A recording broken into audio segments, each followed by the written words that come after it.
যাইবেন, আমরাও যখন বাসায় যাব।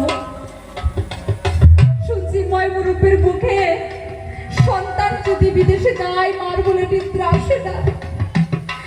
তাই মনে মনে একদিন ভাবছি যে আমাকে মারে পরীক্ষা করো, দেখো আমি তো বিদেশে গান গাইতে আসছি, আমাকে মা ঘুমাইছে কিনা। তাই গান গেয়ে যখন বাসায় গেছি, বাড়ি বাড়ি রান্না গোনা শুনতে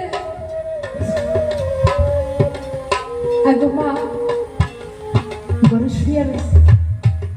ঘরের সম্মুখে যায় যখন ডাক দিছি মা, দৌড়ে আইসে সঙ্গে সঙ্গে দরজা গুছিয়ে দিছে। মারে কইছি ও মা তুমি ঘুমান নাই? কই না রে মা ঘুমাচ্ছে না। কেন? কই তুই না বিদেশে গান গাইতে যাইছ।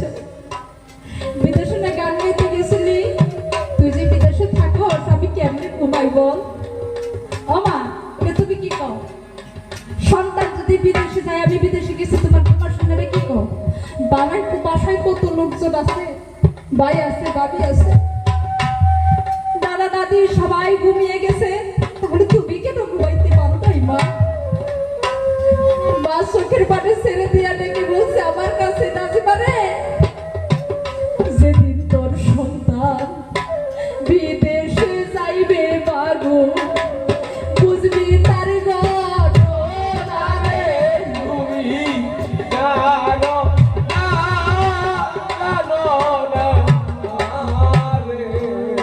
সঙ্গে সঙ্গে পা জড়িয়ে ধরছি। মা কয় নাজিমা রে তুই আমার প্রথম সন্তান, তো তুই খুব আদরে।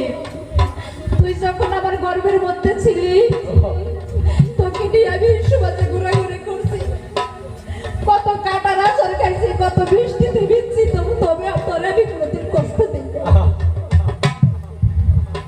যখন 10 মাস 10 দিন পূর্ণ হয়ে গেল,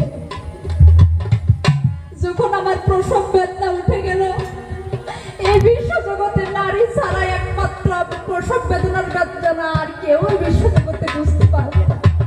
প্রসব বেদনা যে কত জ্বালা শুধু একমাত্র মায়েরাই জানে। তাই মারে যখন আমার প্রসব বেদনা উঠে গেল, বেদনায় আমি পাগল হয়ে গেছি। তুই প্রথমকার সন্তান তো, তাই প্রথম দিনকার ব্যথা লজ্জায় বলি না, গেছি পাগল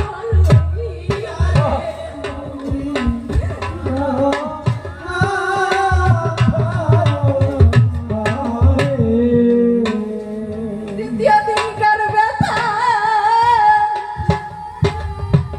অজ্ঞান হয়ে গেছি। এই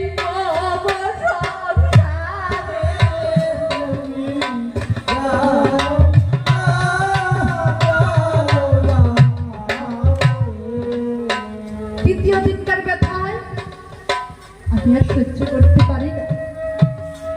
আমার অবস্থা দেখে তোর দাদি দৌড়ে আসছে, কে কি আমার পুত্রবধূর কি হলো। ওই পাশের বাড়ির ওই চাচি ডাইকে বলছে চিন্তা করবেন না, আপনার পুত্রবধূর সন্তান হবে, উনি মা হবে। কিন্তু আমার তো প্রসব বেদনা সহ্য হয় না রে মা। আমি তাদের কাছে বললাম মা গো আমার যে ঘরের মধ্যে নিয়ে দরজা আটকিয়ে দিলা, প্রসব বেদনা তো আমার সহ্য হয় না, আমার 2 টাকার বিষ কিনা দাও। বিষ খাইয়া জীবন দে, ব্যথা সহ্য হয় না রে।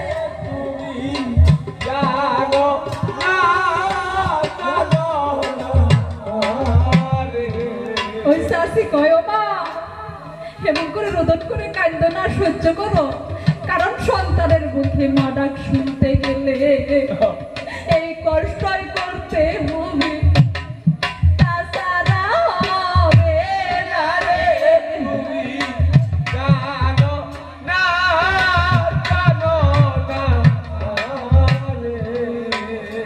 যখন তুই ভূমিষ্ঠ হয়ে গেলি, একজন মা না মরলে তার সন্তান দুনিয়া আসে না। অজ্ঞান হয়ে গেছি, যখন অজ্ঞান হয়ে গেছি তুই নাজিবা যখন ভূমিষ্ঠ হয়ে গেলি, তোকে নিয়ে যখন আবার কুলে দিল রে, তোর মুখের দিকে তাকাইয়া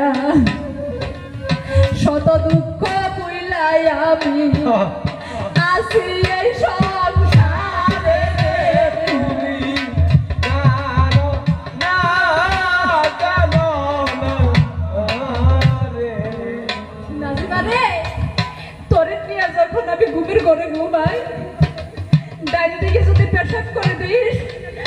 অমনি বাম দিকে আবার বাম দিকে যদি পেশাব করে দিস আমি মানি যে বিদা জাগাই শুইয়া তরে বুকে লইয়া রে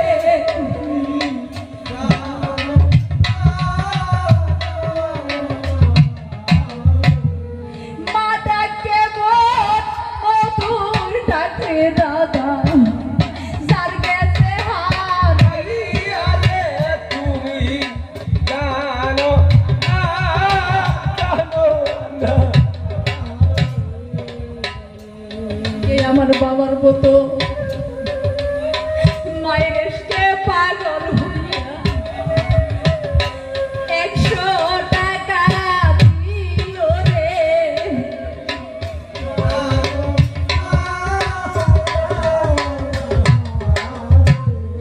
এদিকে এক নবীন দেবী 200 টাকা দান করেছে মায়ের লাগিয়া রে তুমি জানো না, জানো না। আরে এদিকে আমার বাবার তুল্য হইয়া মায়ের এসকে পাগল হইয়া টাকা দান করিল রে তুমি জানো না, জানো না। আরে এই সভাতে আমার অনেক মায়ের পাগল দেখে ধন্য হইয়া যায় রে তুমি জানো না, জানো না। আরে যদি কারো মা বেঁচে থাকে গান শুনে বাসায় যাইয়া আরে মায়ের কাছে যায় রে তুমি জানো না, জানো না। আরে আমি নাজিমার কথা পরীক্ষা কইর দাদা ঘরের মধ্যে যাইয়া রে তুমি জানো না, জানো না। যার মা বেঁচে আছে বড় ঘরের দরজা খোলাই আছে চিরদিনের আরে তুমি জানো না, জানো না। আরে যার মা চলে গেছে বড় ঘরের দরজা বন্ধ হয়েছে আর বাইরে হবে না আরে তুমি জানো না, জানো না। আরে সন্তান যদি আতুর নেংরাও থাকে ফালিয়াও তো দেয় না রে তুমি জানো না, জানো না। আরে গান শুনিয়া বাসায় যাইয়া মা বলিয়া ডাক দিয়া মায়ের কাছে যাইও রে তুমি জানো না, জানো না। আরে পরীক্ষা করে গান শুনিয়ে বাসায় যাইবেন যার মা বেঁচে আছে মা বলে যখন ডাক দিবেন দেখবেন বড় ঘরের ভিতরে থেকে আওয়াজ দিচ্ছে একেটা বাড়িতে আইসোস আর যার মা চলে গেছে তার ভাগ্যে হবে না যদি নিয়াই থাকিয়া রে।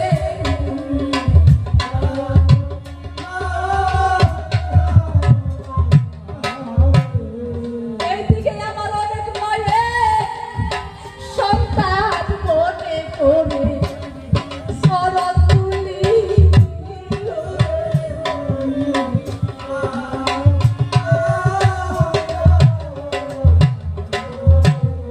তোমার চরণের পরশে আমি নাজিমার জীবন গেছে ধন্য হইয়া রে।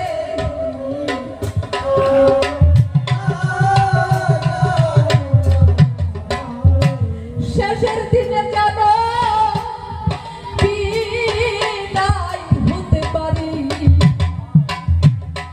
মায়ের সুরুদ লইয়া রে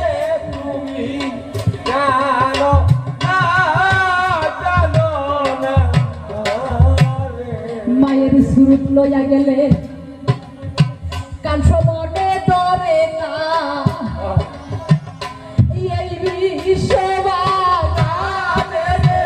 তুমি জানো না জানো না রে মা হারার ভয়ে কাঁদি।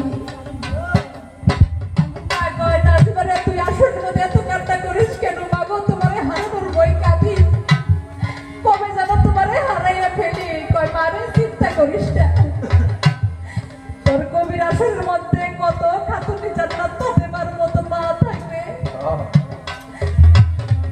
তার মধ্যে তোর ওই নজর দুটা দিয়া তাই মায়েদের মধ্যে আমার সেকেন্ড শ্রদ্ধা ধরিস, দেখবি আমি তার সম্মুখে বসে রইছি। তাই বাবা, তোমাদের যখন দেখি তখন আর আমি ঠিক থাকতে পারি না। তোমরাই আমার মা হইয়া মাগো শরৎ করিও রে।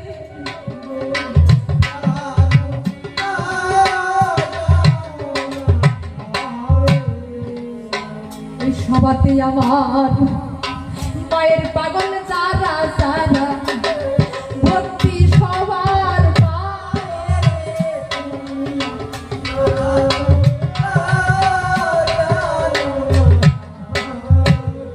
দয়া করে শরৎ তুলি তোমরা দেও আমার মাথায় ওরে।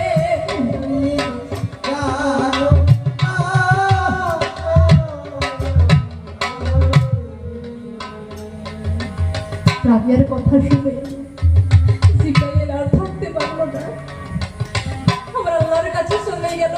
দেখে দেখে বলছে, আল্লাহ গো, রাবিয়া যে শুধু ইজ্জতের জন্য কাঁদতেছে। আল্লাহর কি ইশারা, রাবিয়া কোরআনটাকে চুম্বন করে রেহালের উপর রেখে কোরআনকে বলতেছে, কোরআন রে, তোকে তো আর আমি স্পর্শ করতে পারবো না। তাই কোরআন যেদিন হাসর নাসর হবে, তুই কোরআন আমার রাসূলের কাছে সাক্ষী দিস রে সেদিন আমার হইয়া রে।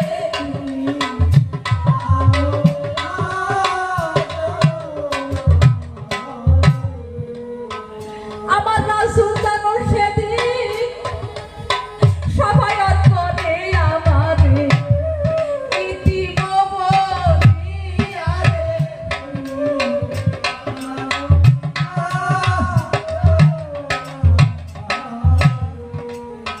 রাবিয়া কোরআনটাকে রেহানের উপরে রেখে চুম্বন করে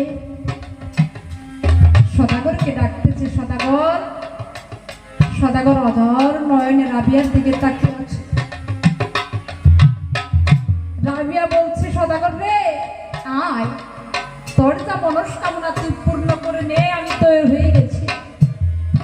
এই বিশ্বজগতে আর আমার কোনো চাওয়া পাওয়া নাই, আমার চাওয়া পাওয়া শেষ হয়ে গেছে। আয়, তোর আমিত্ব তুই মিটিয়ে দে। সদাগর অধর নয়নে তাকিয়ে আছে, কোনো কথা কই না। কিন্তু আগের যে রূপ, আগের যে চাউনি ছিল সদাগরের, আর সেই চাউনিতে তার ঢুলো ঢুলো নয়নে রাবিয়ার থেকে তাকিয়ে আছে। মা, মাগো, আমি জন্ম নিয়ে আমার মনের বাসনা, আমি জন্ম নিয়ে কোনোদিন মাকে দেখিনি। আমার মার শুরুতে আমার মনে নেই, এই অন্তরে ভরে মন ভরে আমি কোনোদিন মা মা বলে ডাকতে পারি নাই। রাবিয়া রে, ওই প্রেম তো আমি তোমার কাছে চাই নাই। এই বিশ্ব জগতে আমি তোমাকে দেখেছি, দেখে গেছি মা। আমি যখন এই বাসায় এসেছি, তোমার গুনগুন কোরআন তালাওয়াত শুনে আমি তোমাকে চিনে ফেলেছি। তাই তোমাকে আমি কিভাবে ধরি এই বিশ্বজগতের সবাই জেনে যাবে। তাই আমি এই বাহানা করে তোমার কাছে এসেছি। রাবিয়া রে, আজকে যদি তুই আমারে সন্তান মনে করে বুকে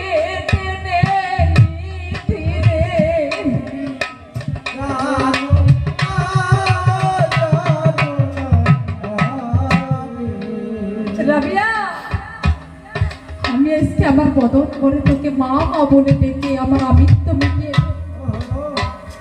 তুমি হাত দুইটা বাড়াইয়া দাও, সন্তান বলে আমাকে তুমি বুকে তুলে দাও। এই কথা শুনে রাবিয়া আছড়ে হয়ে গেছে। হাই হাই সদাগর, তুমি আমাকে মা বলে ডেকেছো? হ্যাঁ, তুমি আমাকে সন্তান বলে বুকে টেনে নাও। রাবিয়া কি করলো, আর দেরি করলো না, সঙ্গে সঙ্গে হাত দুইটা বাড়িয়ে দিল, বাবা বলে ডেকে সদাগর রাবিয়া বস্তির বুকে পৌঁছে দেন। মামা বলে ডেকে তার জীবন